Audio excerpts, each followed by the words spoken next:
Hello students, welcome to my channel Telugu Pharmacology. ఈ వీడియోలో మనం సల్ఫోనమైడ్స్ ఏదైతే కీమోథెరపీలో ఫస్ట్ టాపిక్ ఉందో సల్ఫోనమైడ్స్ యాంటీ బ్యాక్టీరియల్ ఏజెంట్స్ గురించి డిస్కస్ చేసుకుందాము.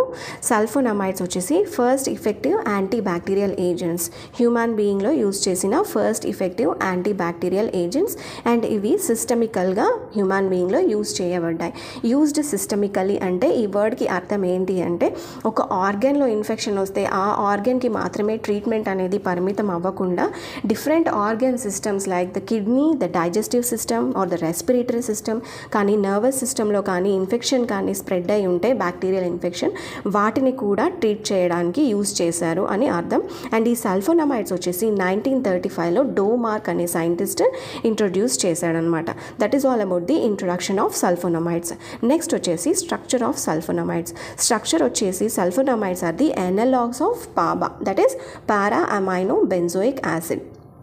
సో చూడ్డానికి స్ట్రక్చరల్గా దే ఆర్ ది ఎనలాగ్స్ అంటే చూడ్డానికి స్ట్రక్చరల్గా పారా అమైనో బెంజోయిక్ యాసిడ్ లాగా ఉంటాయి. ఇవి సింథటిక్ ఏజెంట్స్ అండ్ వాటికి ఒక సల్ఫోనమైడ్ గ్రూప్ అనేది వాటి స్ట్రక్చర్లో ఉంటుంది. సో ఇక్కడ రఫ్గా మీకు స్ట్రక్చర్ డ్రా చేశాను ఈ సెంటెన్స్ అర్థం అవ్వడం కోసం. So S double bond O and double bond O, the sulfur dioxide organo sulfur group along with an amine group here. Okay. Next classification of sulphonamides. 5 major classes ఉన్నాయి sulphonamides క్లాసిఫికేషన్లో. So first వచ్చేసి short acting sulphonamides. దీంట్లో 2 drugs ఉన్నాయి, sulphisoxazole and sulpha diazine. And second class వచ్చేసి intermediate acting sulphonamides and ఇక్కడ 1 drug ఉంది, sulpha methoxazole. Third one వచ్చేసి long acting sulphonamides. ఇక్కడ 2 డ్రగ్స్ ఉన్నాయి ఈ క్లాస్లో, సల్ఫా మిథాక్సీ పారిడజిన్ అండ్ ఇంకొక డ్రగ్ వచ్చేసి సల్ఫా డాక్సిన్. ఫోర్త్ వన్ వచ్చేసి పువర్లీ అబ్సార్బ్డ్ సల్ఫోనమైడ్స్. ఓకే, ఒకటే డ్రగ్ ఉంది, sulpha salazine. Fifth one and the last class of drugs of sulphonamides is topical sulphonamides. అంటే టాపికల్ అంటే మనం మన స్కిన్ మీద అప్లై చేస్తాం కదా, అవి టాపికల్ ఏజెంట్స్. ఇందులో 3 డ్రగ్స్ ఉన్నాయి, sulpha acetamide, mafenide and silver sulpha diazine. Next one వచ్చేసి స్పెక్ట్రమ్ అనమాట. అంటే ఎంత ఎక్స్టెంట్ వరకు ఎన్ని టైప్స్ ఆఫ్ బ్యాక్టీరియా మీద సల్ఫోనమైడ్స్ వాటి యాక్షన్ని చూపించగలవు అనేది ఇది లిస్ట్ అనమాట. So they inhibit many gram positive as well as gram negative bacteria. So ఇది లిస్ట్ 1 by 1 మనం అవి ఎలాంటి ఇన్ఫెక్షన్స్ని కాజ్ చేస్తాయి జస్ట్ ఓవరాల్ వ్యూ చూసేద్దాం. ఫస్ట్ వన్ వచ్చి స్ట్రెప్టోకోకై బ్యాక్టీరియా. స్ట్రెప్టోకోకై బ్యాక్టీరియా వచ్చేసి రెస్పిరేటరీ ట్రాక్ ఇన్ఫెక్షన్స్ని కాజ్ చేస్తుంది. Second one salmonella typhi or salmonella typhi O, salmonella typhimurium. So ఇది చాలా ఫేమస్, మీకు తెలిసిందే, ఇది టైఫాయిడ్ని కాజ్ చేస్తుంది. Next one shigella. షైగెల్లా వచ్చేసి ఈ బ్యాక్టీరియా షైగెల్లోసిస్ని కాజ్ చేస్తుంది. So that is nothing but intestinal infections. Next one proteus. Proteus mirabilis, ఇది యూరినరీ ట్రాక్ ఇన్ఫెక్షన్స్ని కాజ్ చేస్తుంది. Next one haemophilus influenzae. Haemophilus influenzae అనేది రెస్పిరేటరీ ట్రాక్ ఇన్ఫెక్షన్స్ని కాజ్ చేస్తుంది. హెచ్ డ్యూక్రియా వచ్చేసి సెక్షువల్లీ ట్రాన్స్మిటెడ్ డిజీజెస్ని కాజ్ చేస్తుంది.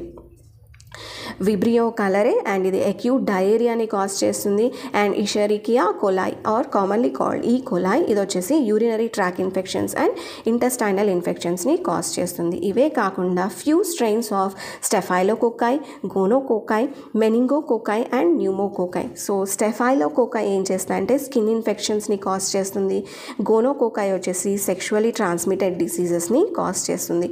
Meningococci brain fever or meningitis లాంటి డిసీజెస్ని కాజ్ చేస్తుంది. And pneumococci pneumonia, otitis media అంటే మిడిల్ ఇయర్ ఇన్ఫెక్షన్ అనమాట. అండ్ బ్రాంకైటిస్, సైనసైటిస్ లాంటి డిజీజెస్ని కాజ్ చేస్తుంది. They are also effective against అంటే వీటి మీదనే కాకుండా ఇంకా క్లామైడియే అంటే మనం ఇంట్రొడక్షన్ వీడియోలో చూసాము, ఇది కూడా సెక్షువల్లీ ట్రాన్స్మిటెడ్ డిజీజెస్ని కాజ్ చేస్తుంది. తర్వాత ప్లాస్మోడియం ఫాల్సిపారం, ఇది మీకు బాగా తెలుసు, మలేరియా కాజ్ చేస్తుందని. ఇంకొకటి టోక్సోప్లాస్మా గాండియై. ఓకే, ఈ టోక్సోప్లాస్మా గాండియై అనేది ఇంటెస్టైనల్ ఇన్ఫెక్షన్స్ని కాజ్ చేస్తుంది బర్డ్స్ అండ్ యానిమల్స్లో. అండ్ ఈ టోక్సోప్లాస్మా గాండియై అనేది ఒక ప్రోటోజోవన్ పారాసైట్ అన్నమాట. Next coming to the mechanism of action of sulphonamides. Sulphonamides అనేవి బేసిక్గా బ్యాక్టీరియోస్టాటిక్. మనం ప్రీవియస్ వీడియోలో డిస్కస్ చేసుకున్నాం బ్యాక్టీరియోస్టాటిక్ అంటే ఏంటి, బ్యాక్టీరియోసైడల్ అంటే ఏంటి అనేసి. సో ఇవి స్ట్రక్చరల్గా చూడడానికి సేమ్ పారా అమైనో బెంజోయిక్ యాసిడ్ లాగా ఉంటాయి కాబట్టి వాటిని కాంపిటేటివ్గా ఇవి ఇన్హిబిట్ చేస్తాయి అన్నమాట. ఎలా ఇన్హిబిట్ చేస్తాయి అంటే by inhibiting the enzyme folic acid synthetase. Folic acid synthetase ఎంజైమ్ని ఇన్హిబిట్ చేయడం ద్వారా సల్ఫోనమైడ్స్ వాటి యాక్షన్ చూపిస్తాయి. ఎలాగా అంటే పారా అమైనో బెంజోయిక్ యాసిడ్ నుండి డైహైడ్రోఫోలిక్ యాసిడ్ని ప్రొడ్యూస్ చేసుకుంటాయి బ్యాక్టీరియా. డైహైడ్రోఫోలిక్ యాసిడ్ అనేది ఒక ఫోలిక్ యాసిడ్ డెరివేటివ్ అనమాట. దీనికి ఫోలిక్ యాసిడ్ సింథటేజ్ ఎంజైమ్ యొక్క హెల్ప్ని తీసుకుంటాయి బ్యాక్టీరియా. ఒకవేళ ఈ ఫోలిక్ యాసిడ్ సింథటేజ్ ఎంజైమ్ని కానీ ఇన్హిబిట్ చేస్తే, సో సల్ఫోనమైడ్స్ ఈ ఫోలిక్ యాసిడ్ సింథటేజ్ ఎంజైమ్ని ఇన్హిబిట్ చేస్తాయి. దీన్ని కానీ ఇన్హిబిట్ చేసినట్లయితే డైహైడ్రోఫోలిక్ acid which is a folic acid derivative ఇది ఫామ్ అవ్వదు. ఈ ఫోలిక్ యాసిడ్ డెరివేటివ్ కానీ ఫామ్ అవ్వకపోతే బ్యాక్టీరియల్ గ్రోత్ అనేది ఆగిపోతుంది. సో దాని ద్వారా బ్యాక్టీరియా అనేది డెస్ట్రాయ్ అవుతుంది, దాని సెల్ వాల్ కూడా ఇంజ్యూర్ అవుతుంది అన్నమాట. So the sentence is due to folic acid deficiency the bacterial cell wall growth is inhibited and the cell wall is also injured. Coming to the point of resistance. Resistance అంటే మనం ఒక్కొక్కసారి sulphonamides ఇచ్చినా కానీ ఆ bacterial infection నుండి ఆ patient అనేది బయటపడలేకపోవచ్చు. So వాటికి రీజన్స్ ఏంటి అంటే ఫస్ట్ వన్ వచ్చేసి మ్యూటేషన్స్ అనమాట. మ్యూటేషన్స్ ద్వారా ఏం చేస్తుందంటే బ్యాక్టీరియా అనేది ఎక్కువగా పారా అమైనో బెంజోయిక్ యాసిడ్ని ప్రొడ్యూస్ చేసుకుంటుంది, పాబాని ఎక్కువగా ప్రొడ్యూస్ చేస్తుంది. పాబాని కానీ ఎక్కువగా ప్రొడ్యూస్ చేస్తే దానికి ఫోలిక్ యాసిడ్ని ప్రొడ్యూస్ చేసుకోవడం ఈజీ అయిపోతుంది. సో అలాగా సల్ఫోనమైడ్స్కి అది రెస్పాండ్ అవ్వకపోవడం, రెసిస్టెన్స్ని డెవలప్ చేసుకోవడం లాంటిది చూపిస్తుంది. అండ్ నెక్స్ట్ వన్ వచ్చేసి ఆల్టర్నేటివ్ మెటబాలిక్ పాత్వే. ఇంకో కొత్త మెటబాలిక్ పాత్వే ద్వారా ఫోలిక్ యాసిడ్ సింథసిస్ని అది చేసేసుకుంటుంది. లైక్ ఎలాగా అంటే ఫోలేట్ సింథటేజ్ అనే ఒక కొత్త ఎంజైమ్, అంటే అదే ఫ్యామిలీకి చెందిన ఒక డిఫరెంట్ ఎంజైమ్ ద్వారా అది ఫోలిక్ యాసిడ్ని ప్రొడ్యూస్ చేసేసుకుంటుంది. So folic acid synthetase enzyme కాకుండా ఫోలేట్ సింథటేజ్ ఎంజైమ్ ప్రొడ్యూస్ చేసుకుంటూ అది సల్ఫోనమైడ్స్ ఎఫినిటీని తగ్గించుకుంటుంది. నెక్స్ట్ వన్ వచ్చేసి low permeability to sulfonamides. Low permeability to sulfonamides అంటే సల్ఫోనమైడ్స్ బ్యాక్టీరియా సెల్ వాల్ ద్వారా సరిగ్గా పెనిట్రేట్ అవ్వలేకపోవడం. సో బ్యాక్టీరియా సెల్ వాల్ ద్వారా సల్ఫోనమైడ్స్ కానీ సరిగ్గా పెనిట్రేట్ అవ్వకపోతే సైట్ ఆఫ్ యాక్షన్ దగ్గర సల్ఫోనమైడ్స్ యొక్క క్వాంటిటీ కానీ బయో అవైలబిలిటీ కానీ తగ్గిపోతుంది. తద్వారా సల్ఫోనమైడ్స్ వాటి కంప్లీట్ మెకానిజం ఆఫ్ యాక్షన్ని ఎగ్జిబిట్ చేయలేవని. Coming to the pharmacokinetics of sulfonamides, that is ADME. So they are well absorbed from the stomach and small intestine. తర్వాత extensively bound to plasma proteins. అంటే ఎంత ఎక్కువగా ప్లాస్మా ప్రోటీన్స్కి బైండ్ అయితే అంత బాగా అవి యాక్షన్ని చూపించగలవు. So they are metabolised in the liver and excreted in the kidney. నేను పాయింట్ అయితే మెన్షన్ చేయలేదు, but they are excreted through the kidney. And next one వచ్చేసి అడ్వర్స్ రియాక్షన్స్. ఏ డ్రగ్స్కైనా అడ్వర్స్ రియాక్షన్స్ కామన్ కాబట్టి so the adverse reactions are renal irritation, so itchiness and irritation at the site of the kidney. Hematuria ante blood cells, red blood cells urine lo kanpinchadam. Albuminuria and presence of albumin in urea. And crystalluria ante presence of crystals in urea, ante excess uric acid kani body lo produce avute adi urea lo kanipistundi, urine lo kanipistundi. ఆ condition ని మనం crystalluria అని అంటాము. ఇవి కాకుండా they can produce variety of hyper sensitivity reactions, అంటే immune system రియాక్షన్స్ని కూడా అది చూపిస్తుంది sulfonamides as adverse reactions.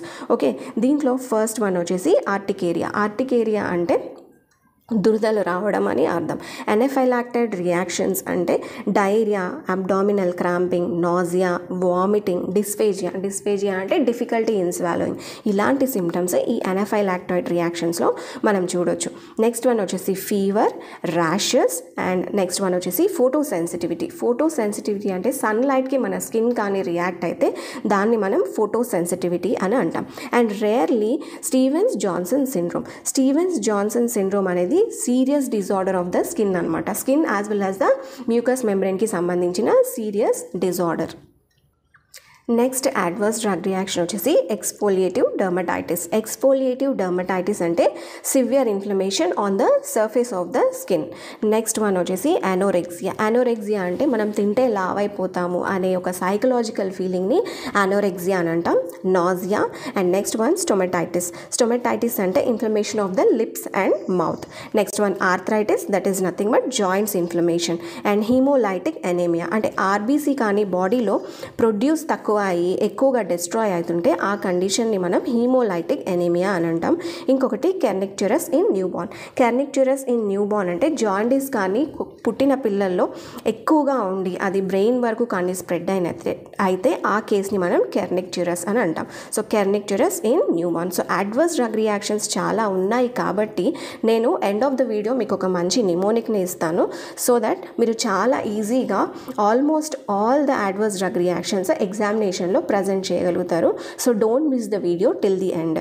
Finally the final topic వచ్చేసి uses of sulfonamides. So sulfonamides అనేవి యూరినరీ ట్రాక్ ఇన్ఫెక్షన్స్లో యూజ్ చేయొచ్చు అండ్ నోకార్డియోసిస్ అనే కండిషన్లో యూజ్ చేయొచ్చు. అంటే నోకార్డియోసిస్ అనేది ఒక diseased condition. And next toxoplasmosis అంటే టోక్సోప్లాస్మమ్ గాండియే అనే ఒక మనం ప్రోటోజోవాని చూసాను కదా, అది కాజ్ చేస్తున్న డిజీజ్ నుండి ఇది యూజ్ అవుతుంది. And trachoma, conjunctivitis, okay, lymphogranuloma, venereum. ఇక్కడ ట్రాకోమా అండ్ కంజంక్టివైటిస్ వచ్చేసి eye diseases, whereas lymphogranuloma, వెనీరియం and క్యాంక్రాయిడ్ ఇవి రెండు వచ్చేసి సెక్షువల్లీ ట్రాన్స్మిటెడ్ డిజీజెస్ అన్నమాట. తర్వాత యూజ్ వచ్చేసి మలేరియా డిజీజ్లో యూజ్ అవుతుంది. ప్రొఫైలాక్టిక్ యూజ్ అంటే యాజ్ ఎ ప్రివెన్షన్, ముందుగానే ఏదైనా డిజీజ్ రాకుండా యాజ్ ఎ ప్రివెన్షన్ మనం డ్రగ్ని యూజ్ చేస్తాం, అది ప్రొఫైలాక్టిక్ యూజ్. అండ్ టాపికల్గా మనం బర్న్స్ మీద రాయొచ్చు అండ్ కంజంక్టివైటిస్ కేసులో దీన్ని యూజ్ చేయొచ్చు. ఇదే కాకుండా అల్సరేటివ్ కోలిటిస్ అంటే inflammation and formation of ulcers on the inner lining of the large intestine అనమాట. That is called ulcerative colitis. So these are all the uses associated with sulfonamides. So మీకు promise చేసినట్లుగా నేను mnemonic చెప్తాను adverse drug రియాక్షన్స్కి. This is the word here, crank case. ఈ crank case అనేది సిలిండర్స్లో, వెహికల్స్లో, ఇంజన్స్తో పాటు ఉంటుంది. దీని ఫంక్షన్ అయితే మనకు అవసరం లేదు, మనకి ఈ వర్డ్ మాత్రమే కావాలి. సో ఈ క్రాంక్ కేస్ అనే వర్డ్ని మీరు గుర్తుపెట్టుకోండి. అండ్ దీనికి ముందు మనం ఇంకొక వర్డ్ యూజ్ చేద్దాం, push. So push, crank, case is the mnemonic.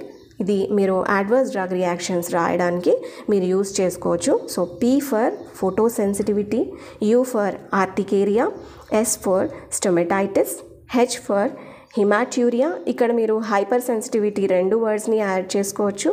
Next one C for crystalluria, R for renal irritation, A for albuminuria and anaphylactoid reactions రెండు వర్డ్స్ని మీరు ప్రజెంట్ చేయొచ్చు.